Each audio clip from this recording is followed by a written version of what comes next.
always now, but is that a side effect of having our so-called space and time in our dimension? Thank you. Bye. Yes, it is. Because memories are created in the present, no matter what they represent about the so-called past, because the past is an illusion. Nevertheless, from a linear perspective, it gives you the opportunity to learn from something that you consider to be the past. It allows you to grow in a linear way. So you have created the concept of memory to create continuity for yourselves in the illusion of time and space, so that you can see a progression of change which allows you to discover something about yourself that is new. Hello. And to you, good day. Thank you for having me, Bashar. It is our passion and our pleasure. Okay, so I feel like the final splits for 2020 are one where Trump wins and one where the other part wins. There are always alternate realities with things that happen that don't happen in yours. Always. Okay. And there are different versions of all of them in different realities. It's not just two. There are many, many realities with different versions of both of those scenarios and other scenarios that have nothing to do with what you experienced, of course. I want to know what are the chances that I will shift to the reality where Trump actually wins. What would improve my chances to shift to that reality? Because right now I would like to quit my job in another city, although I have another stable income at this time. Your communication is breaking up, which is an indication that your vibration is breaking up and is not consistent within yourself. Remember that you can shift wherever you wish to, as long as you are in a vibrational state that promotes the shift. Whether that be a negative state or a positive state is up to you. But the idea is you will shift according to whatever vibration you create within yourself based on your belief systems, and whether or not those belief systems are fear-based or joy-based. Okay, is my communication okay now? At the moment, it is. Okay, so before the age of 7, I was hybridized by the grace, and that involved some work at the root chakra. Yes, yes. What is happening is that in any apartment building, I cannot properly rest at night because there is a location where multiple people are living in the apartments around me. So why don't you move? Well, so why don't you move? I move. If I move, I need to move somewhere in nature, basically. So why don't you?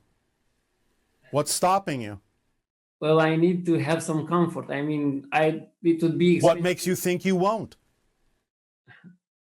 I mean, I actually bought a car and to make it as a camper van. You are breaking up again. It's important for you to understand that this is not just a technological glitch. It's a reflection of your own energy. I know. You're not coherent within yourself because you are creating too many details that you think you have to work to put together instead of allowing the flow of your life to lead you and guide you in an automatic way. You are imposing too many limiting belief systems on yourself about what you think you need in order to experience what it is that you prefer in life. You don't need that many beliefs about it. You don't need to do as much as you think you need to do. You need to allow yourself to know that if there is something impeding your ability to be where it is you prefer to be, that it's only your belief system that is impeding it. Your definition of what you think you need is too narrow, and you need to broaden it. Okay then.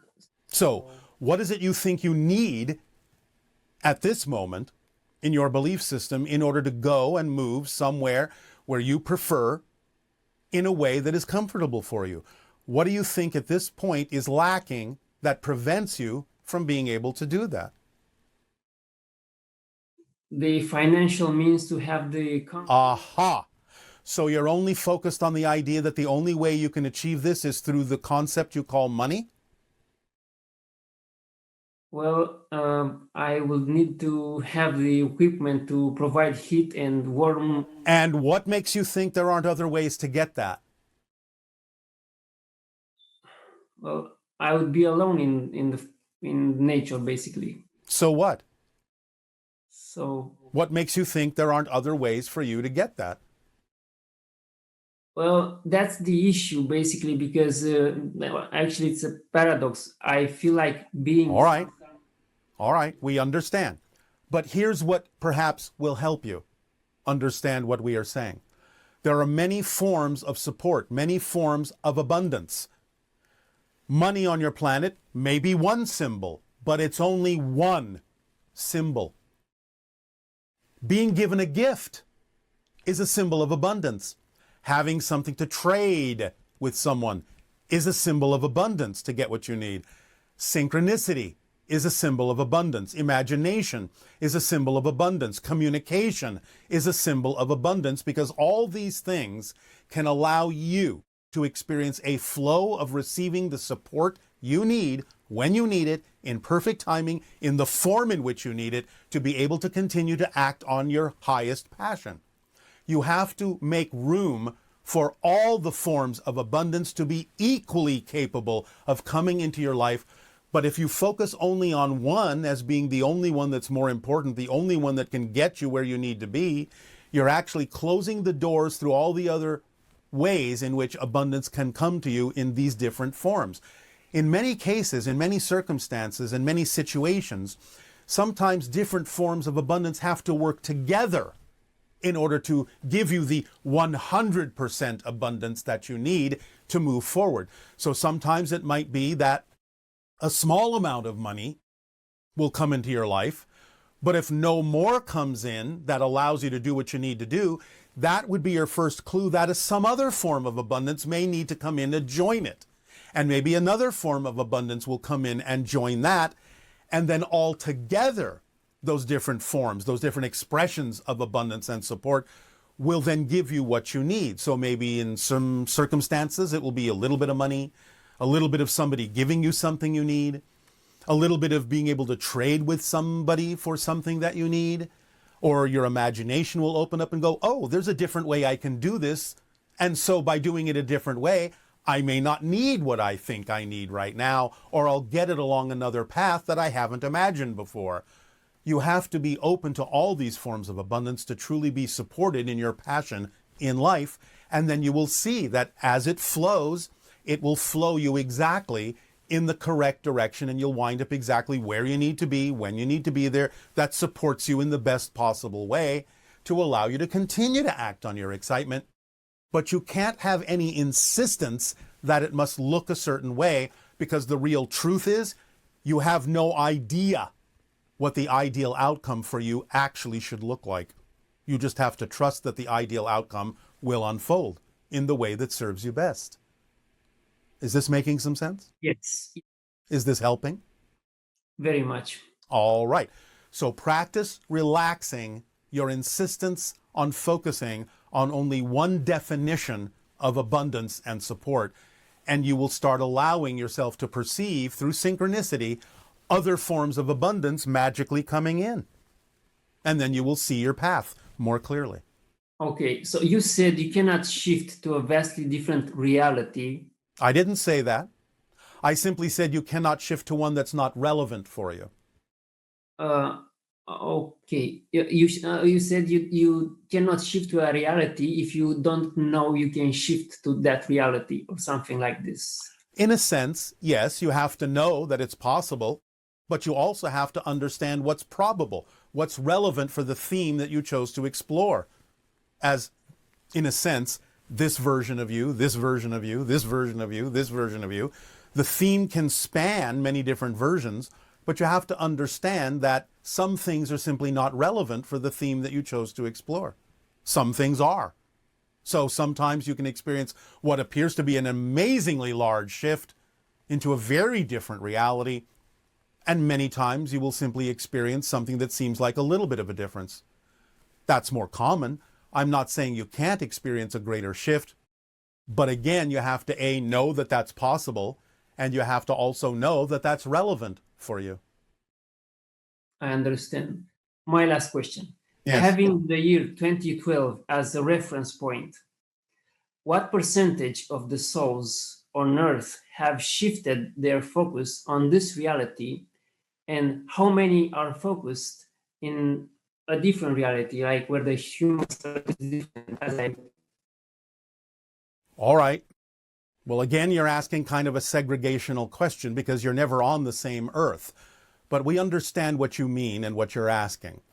From the idea of a focal point that you're calling 2012, now that you are arriving at the inverse 2021, you've inverted those last two numbers, you may find that if you want some kind of an average comparison,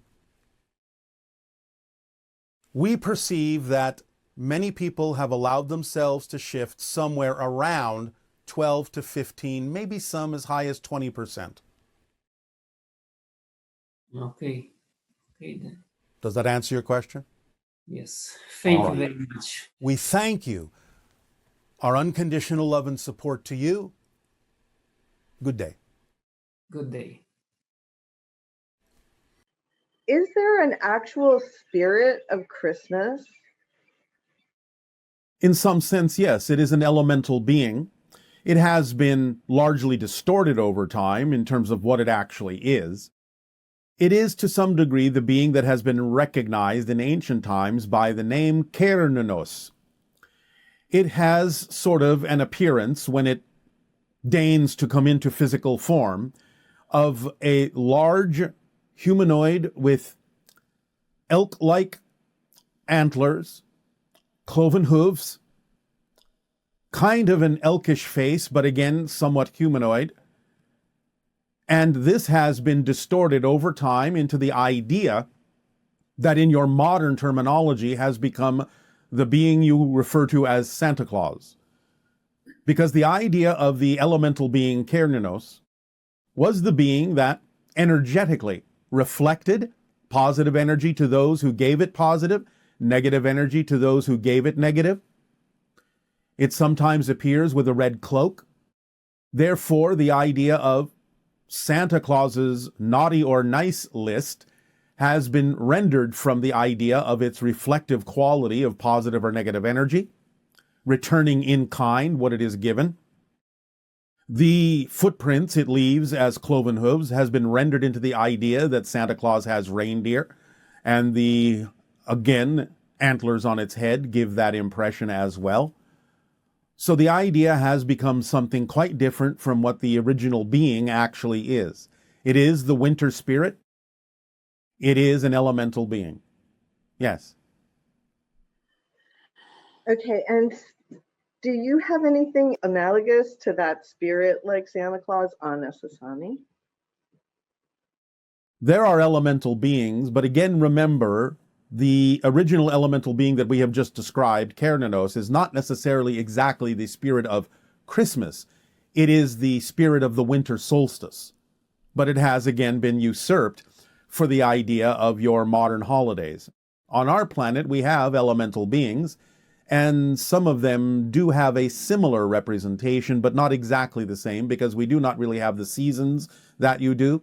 And there are many different kinds of functions that our elemental beings will perform on Essassani than what is necessary to be performed or represented on Earth.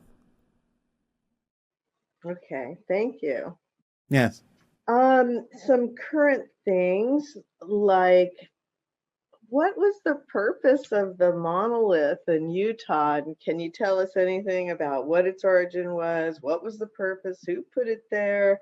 Why'd they do it? And why did it suddenly disappear?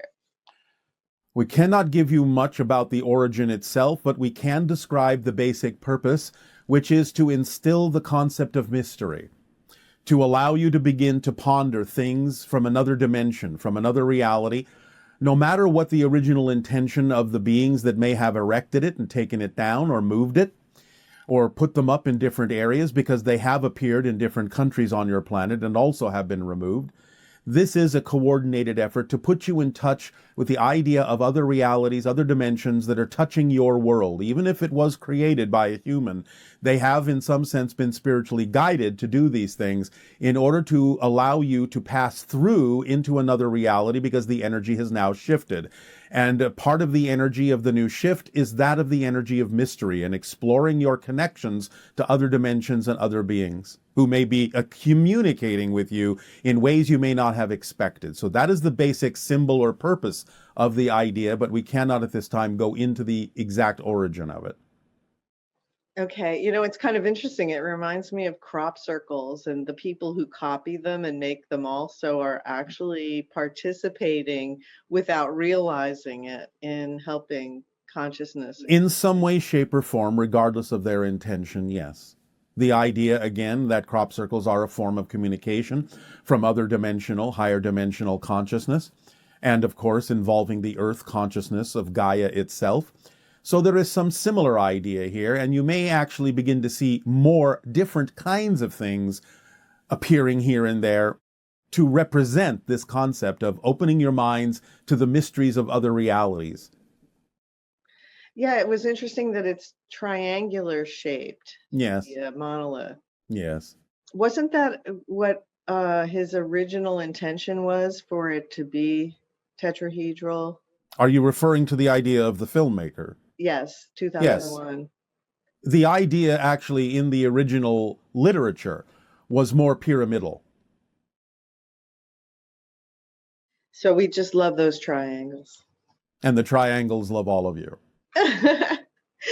Can you update us on how things are progressing from your vantage point regarding COVID and the journey that we as a civilization are on with that? Many of you are making progress. As we have said, you have now shifted into a new energy that will allow for more availability, more accessibility, more organization in a synchronistic way, more of the leveling out of the overall frequency so that you can accelerate forward if you are willing to take advantage of that. And of course, again, the idea being that you are coming into scientific realization, medical realization, that what you are passing through now will, over a short period of time, relatively speaking, begin to disappear, begin to go away. And again, all of these things are indicative of your opportunity to take advantage of moving in a more positive direction. So I know one of our viewers asked if it's possible to create a permission slip that would make you immune or something like that. And I was thinking about that and wondered what your take is on how to work with the idea of permission slips, but at the same time recognize that just because someone creates a permission slip, it just depends on your belief system, right? Yes, well, you have just answered the question. Well, maybe you could build Maybe. that idea. Maybe. The idea, again, of course, it's possible. As we often say, however, the real question is it probable? Is it relevant? Is it going to be something that is actually the path of least resistance for your belief system?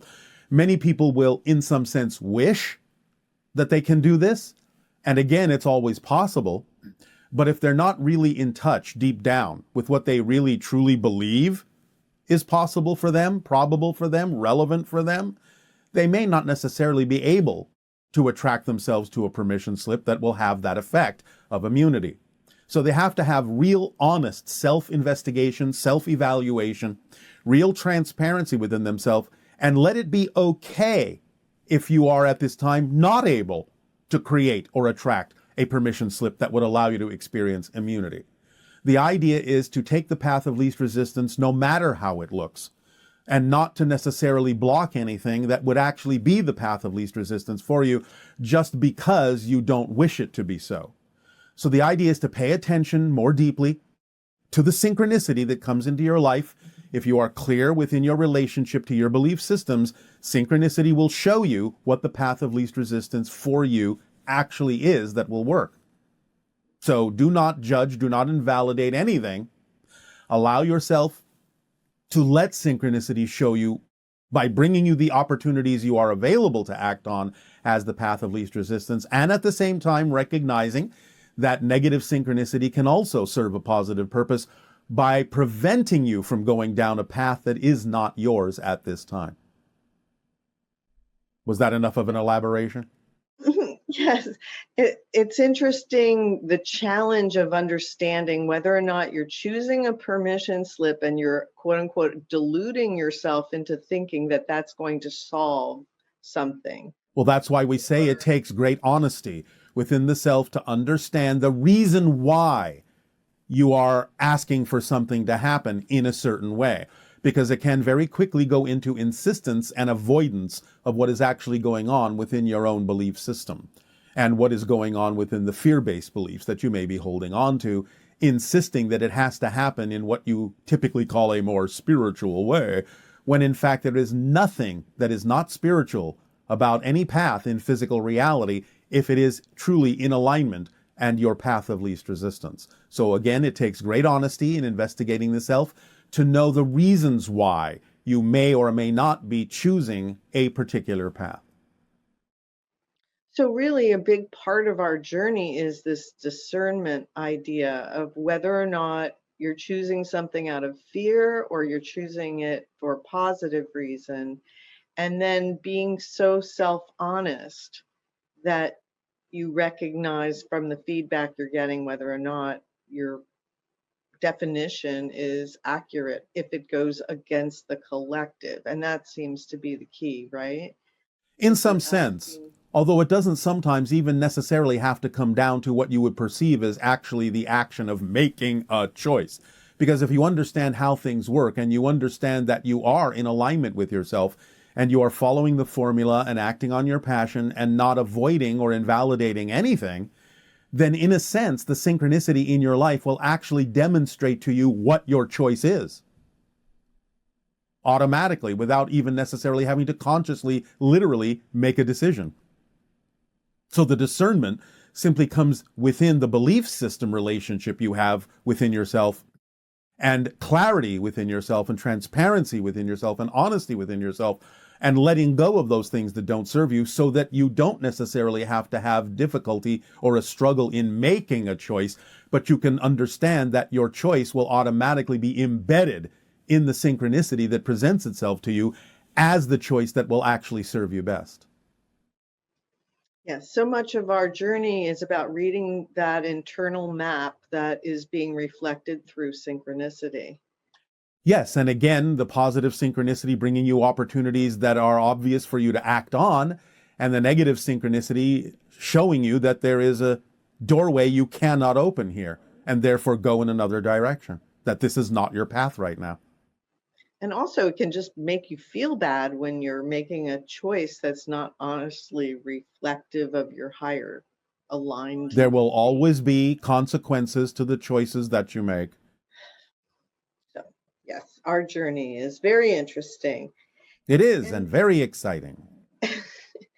And politically, there's such a great divide in our country right now. Is this great divide actually necessary for our awakening as a civilization? You have deemed that it is. In other words, anything that you are looking at that may be perceived from one perspective as negative is a positive opportunity to understand all the things that are necessary for you to change in your society and within yourselves in order to actually experience the reality that you prefer. So this is how negativity can actually serve a positive purpose, by bringing to your attention the things that need to be addressed in your society in a more positive way. Well, what is the anti-science consciousness idea reflective of at this stage of our evolution, since previous levels of civilization really had not near the amount of information we have now, and was theirs was more based on superstition or just intuition, and now there seems to be a conflict about whether to believe in science. Yes, but this is a very large subject that we don't have time to go into at this moment. Putting it very, very simply for the moment, and again, realizing that this is a threshold crossing for many people, you still have to look at this to some degree, even though there may be collective agreement in one side or another, as an individual idea. in other words, on a case-by-case basis, as to the reason why someone may reject the concept of science, because there may be positive and negative reasons for this. This is a very deep and complex subject, and we will go into something like this at a later time. Please proceed with the questions you have at hand. Okay. And so we've noticed that more people in our civilization are choosing not to have children. Can you comment on how that factors in with what's happening right now as we evolve? Well, again, the idea is that you are recognizing that you don't necessarily have the systems in place to be able to handle more of a population. It's not that your world is, in a sense, truly overpopulated. It's simply that the systems you have designed are insufficient to handle the growing population, and therefore, intuitively and instinctively, many individuals are slowing down their reproductive processes and waiting for certain changes in your systems to happen when it becomes more evident in those new systems that it can handle the population that you have, with new ideas of political borders, new ideas of delivery systems, new ideas of tapping into free energy, and all the things that would allow your planet to thrive in a way that is more commensurate with a larger population.